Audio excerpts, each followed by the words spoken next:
Most people think they want more money than they really do, and they settle for a lot less than they could get. Earl Nightingale. To fully embrace the concept of prosperity, you need to be specific about your financial goals. How much money do you truly want? This isn't just a passing thought, it's a critical question. You see, your subconscious mind doesn't think in words, it thinks in images. So when you say, "I want lots of money," that statement is too vague. Even your subconscious mind, which shapes so much of your reality, doesn't understand how much lots really is. I want you to take this idea seriously because it has the potential to change your life. But remember, just thinking about your financial goals isn't enough. You must take action. The first and most crucial step is deciding how much money you want. To make this decision, it helps to think about what you want the money for. Simply saying, "I need money to live on," is too general and uninspired. Our society is set up so that even if you didn't work, you could still receive the basics needed to survive. The government provides a basic living wage that allows you to get by, even if it's just barely. But if you're watching this, I'm willing to bet that you want more than just the basics. You want a life that's rich, full, and meaningful. So how much more do you want? This is where you need to get specific. This exercise requires careful planning. I want you to grab a sheet of paper and start listing all the things or activities you plan to spend money on over the next year. Think about every aspect of your life that requires financial input.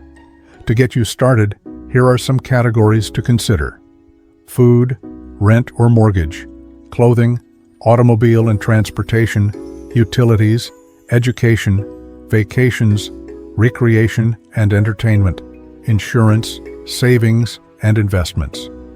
These are just a few examples. Keep working on your list until it feels complete. But here's the important part. Don't just list what you're spending now. Instead, I want you to visualize the life you want to live. Picture it clearly in your mind. How often do you want to dine out? What kind of car do you want to drive? How frequently do you want to travel or take vacations? Then, calculate how much that lifestyle will cost. This is your life, and you deserve to enjoy it to the fullest. You should have the money you need to live the life you choose. And the only way to ensure you get there is by knowing exactly how much money that will take. Now let's address something important. It's normal for doubts to creep in during this process. You might be thinking, "This is crazy. I'll never have the money to live like this." But let me remind you of something. There are many people who are living exactly as I'm describing right now, and they didn't start out with a silver spoon in their mouths. They weren't born into wealth, and they didn't have it handed to them. They were born rich in the sense that they had the potential to succeed, just like you do. But like most people, they began with little or no money. Understand this, you can succeed too. The key is to follow through with this process and stay committed. Let me share something personal. Years ago, I listened to a tape by Earl Nightingale called Attitude. On that tape, there was a line that stuck with me.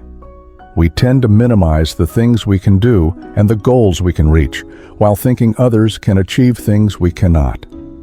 I heard that line over and over, but it took a while for the message to truly resonate with me. Then, one day, it clicked. I realized that if others could do it, so could I, as long as I was willing to pay the price. And the same goes for you. You can achieve what you want, but part of paying that price is figuring out how much is enough. Don't just pull a number out of thin air. Take your time with this exercise. Write down everything you want and calculate the cost of that life. When you're finished, you'll be glad you did. This process won't just give you clarity on your financial goals, it will also help you develop a more disciplined mind. Now you might be thinking, this doesn't apply to me because I'm already in too much debt to start saving money. But here's the thing, it's possible to become wealthy without increasing your current income. And this book will show you how to do that. By now, you should have completed your list and arrived at a figure. I want you to take that number and write it down boldly on a piece of paper. Make it clear and visible. This is your target, your financial goal. Now let's move on to another important consideration. If you have a family to support, you likely want them to live well, even if something happens to you. It's not just about living for today, it's about securing the future for your loved ones. This is where life insurance and disability insurance come into play. You might think life insurance is a ripoff, but I assure you, it's an essential part of financial planning. Having worked closely with the insurance industry for nearly a decade, I can tell you that many people are dangerously underinsured. Life insurance might seem like an expense you can skip, but it's the only way to instantly replace your income and create a secure financial estate for your loved ones. The sad reality is that most people, when they pass away, leave behind just enough money to cover their funeral and maybe a year's worth of living expenses for their family. But with a relatively small investment, you could ensure that your family's financial goals are met even if something happens to you.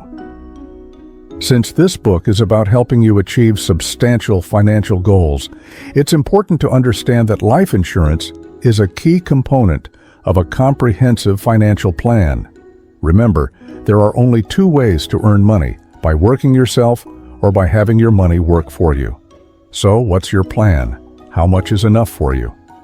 The rest of this book is dedicated to guiding you on how to live a prosperous life, but it all starts with this fundamental question. Remember, you deserve to live the life you've imagined. So take action, stay focused, and let's get started on building your prosperous future.